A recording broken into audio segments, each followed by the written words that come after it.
Consumer Financial Protection Bureau continues to face uncertainty under the Trump administration. The agency has played a big role in implementing and enforcing key consumer protection rules. NBC 10 consumer investigative reporter Bianca Beltran spoke with a former supervisor of the agency. She shares her message to consumers.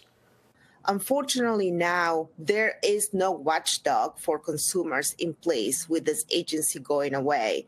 Lorelai Salas led the oversight division of the Consumer Financial Protection Bureau for 3.5 years. She says the potential closure of the CFPB in Washington and the mass layoffs of its employees will leave the country's consumers without support when they have problems with financial institutions. Just in the last 2 years, spent a lot of time looking at mortgage companies and looking at big banks, instructing them to refund consumers over $350 million because they were charging consumers junk fees to their accounts. And that is work that most people don't know about, and it's hard to put a number to.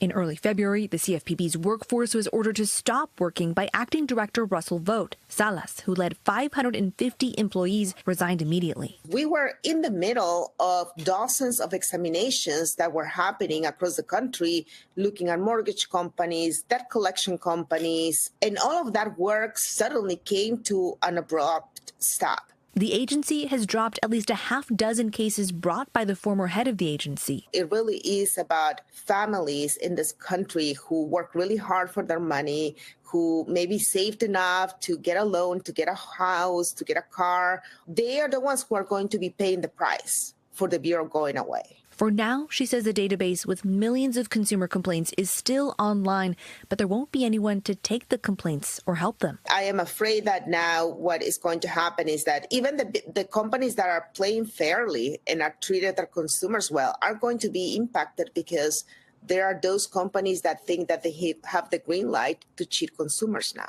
Bianca Beltran, NBC 10 Boston.